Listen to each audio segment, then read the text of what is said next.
Hello everyone, my name's Natali Chung. I'm one of the consultants in the adult congenital heart disease team. So that means that I'm an adult cardiologist and I specialise in congenital heart disease and I look after patients from the age of 16 upwards. But actually I work with our paediatric cardiology colleagues and see some patients from the age of 14 jointly as we help patients progress from the paediatric service into the adult services. So I'm the lead for the service and my interests are transition, so that move from paediatric cardiology into adult cardiology services. And I also have an interest in pulmonary hypertension, which is a condition which is quite common in patients with congenital heart problems. But I don't work alone. I have a team of 6 other cardiology consultants who specialise in congenital heart disease in adults. And we also have a team of 6 specialist nurses. So a little like the paediatric cardiology services, our nurses are able to support us and our patients in providing care to everyone across the board. And they help us to provide care in the outpatient clinics. They actually run their own clinics in some circumstances. And they also help us to look after patients if they have to come into hospital for any procedures or any emergency admissions. So very similar to the paediatric cardiology structure in that you have both doctors and nurses working alongside each other to provide your care. The other thing that we're really excited about is that we will hopefully have a clinical psychologist joining our team very shortly. There's an advert out at the moment and we know that's a big area of need within our patient group. So a lot of patients and their families actually are concerned about what happens as patients move from their paediatric cardiology care into the adult congenital service and how to best facilitate that. What can you do as a patient or as a family to make that transition safe and also effective as well. So we like to see patients together with their families in the adult services as well as in paediatric services, and it's totally up to patients as to who comes with them into a clinic appointment with them. So that is helpful in having a second pair of ears when you're talking to either one of our nurses or one of our doctors, because often you forget what we've said. So having somebody else in the room with you helps to act as a memory aid for you. The other thing that people are concerned about is what happens to their clinic letters. Do patients get the clinic appointments? Do their parents get the clinic appointment letters or text messages? And actually, once you come into the adult services, most of the correspondence, so that's letters, appointment details and text reminders, go to the patients, unless you have a reason or a request for things to go to somebody else in the family or one of your carers. And the other point about having our nurse specialist team is that you always have a contact, somebody to phone if you're unsure about what to do next and what appointments you need to attend or don't need to attend. The other thing that people often ask us about is what can we do ourselves to try and improve our health for the long term. And most of it is really around just the healthy lifestyle advice that everybody has. So your brothers and sisters, would give them the same advice as we would to your parents or to your grandparents. So it's about having a healthy diet, not smoking, not using recreational drugs. A little bit of alcohol in most cases is fine in moderation, and making sure that you stay active. Now, active is a word that many people don't understand or are not sure what active means. And some of our patients are more limited than others, but essentially trying to do as much as you can, as much as your heart condition allows. So if you can, walk for 100 meters without getting breathless, but you might start to get a bit tired, then that's okay. You should try and do that a few times a day. If you can actually walk for 10 miles non-stop, then that's great. You could do that maybe once a week or whenever your exercise program and your schooling or your working lives allow. So keeping active is very individualised, and you can always chat to your team that's looking after you to find out what you can and can't do. But keeping active is generally a very good tip that we would recommend. And then the other thing just about keeping safe is if you are on medications, so talking to your family talking to your doctors and your nurses from an early age, so maybe from the age of 14, 15, 16, depending on how well you can keep up with the information that you're receiving, to get a feel for which tablets you need to take, remember to take yourselves, and also to start to learn about how you might get prescriptions in the future. And that's information that might take several months or sometimes even a couple of years for people to really get to grips with that. And that's fine. That is very variable, and it just depends on individuals' setups in terms of how well they can take on those responsibilities. But generally, in the background, you've got your parents, you've got your families and your carers, and you've got our medical teams, both the paediatric and the adult teams, to help support you with that. And also, don't forget, Echo is there as well for advice. Thank you, Natali. That was really wonderful. I've just got some questions from the Echo community that I'm going to ask you.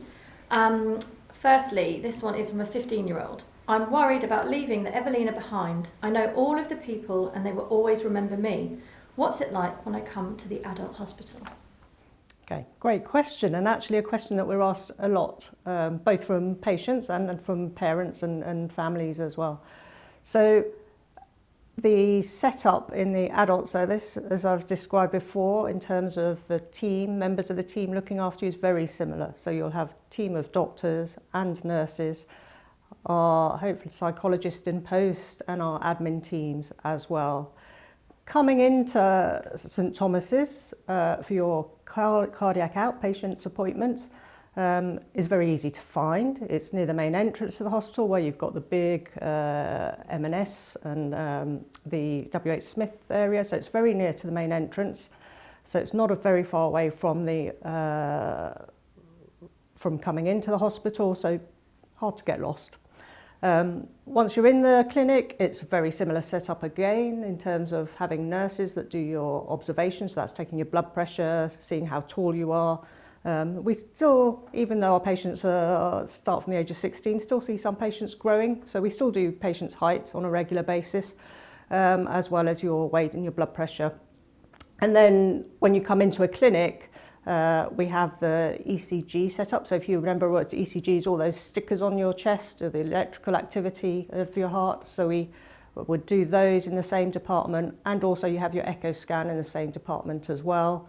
And then you see one of the team, whether that's one of the doctors, so one of the consultants like me, or it might be one of our senior trainee doctors, or it might even be one of our nurse specialists, because we've got such a good team now that they're able to see some patients by themselves. So that's the outpatient experience, which is very similar to the paediatric cardiology side of things. And then if you're in hospital, the setup is a bit different on the adult wards in that we don't have as many individual rooms as there are on the paediatric wards. But as much as possible, particularly for our younger patients or for patients who have learning disabilities, we try and get patients into one of the side rooms if you are on the wards. If you're not, then our bays are still pretty small, only 2 to 4 people in a bay, and as much as possible we'll try and make sure that you're with people of a similar age if we can. The other thing is that there's lots of support on the ward, so our nurse specialists are on the ward all the time, so if you're feeling a bit afraid on the ward or not sure what's going on, then people can always ask the staff on the ward to get in touch with our team, and our nurses can come up to ward during the daytime, several times a day if needed, to help make you feel better and less anxious when you're in hospital. And another one from a 19-year-old patient would like to ask, now I'm in a relationship, I don't know how to talk to my partner about my heart. Could they come to the appointment with me instead of my mum? Absolutely. So when you have appointments in the hospital, you can come by yourself.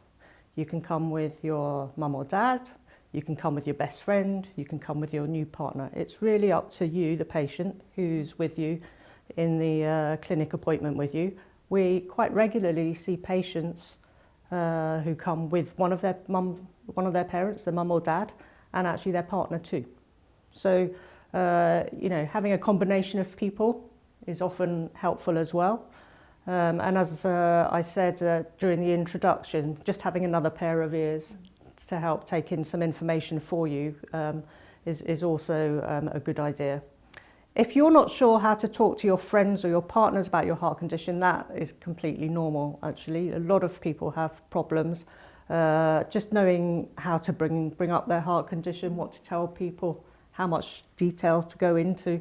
And that's very much an individual choice about how much you want to tell people. But we're always here. If you want your partner to come into an appointment with you, we can always explain things on your behalf if you'd like. You just need to ask us, ask your doctors or your nurses if you need some help with things being explained to a new partner. Okay, and another question is, how important is it for charities like Echo to be inclusive and reach out to all communities touched by congenital heart disease? Good question. So I think charities are really important. We forget what's happening sometimes outside of the hospital because we are in the hospital, seeing patients in clinic, seeing patients on the ward.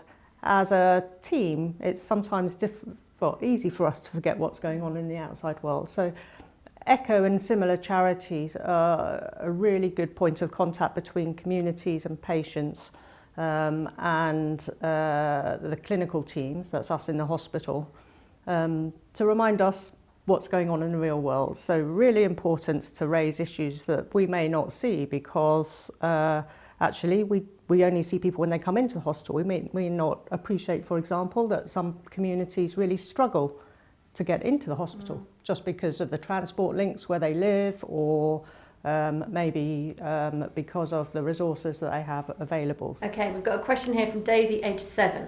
If you could be any superhero, who would it be? Oh my word, that's the hardest question yet. So Daisy, thank you for that question, I think. Really hard question. So my knowledge of Marvel superheroes and people is not great at the moment. I'm a bit old now. But I think if I had one, I'd probably go for one super skill, super talent that I could have rather than being a particular person. And that would be being able to split myself into various models of myself. So I could do more than one thing at a time because actually looking after our patients, there are so many things that we want to do. So many different parts of the country that we want to be in to be able to do that. And different roles that we want to be able to do and take up all the time. Some of it might be very boring management stuff that you don't want to know about. Some of it might be seeing patients in the clinic. Some of it might just be doing some fundraising or some social events like today. So if we could do more of that, I would split I don't know what you call that, Daisy. You'll have to think up a name. I split myself into lots of different people all at the same time. Multiple Natalie's. I don't think my son would thank you, but yeah, that's what I do. Thank you so much, Natali. Thank you for your questions. No problem.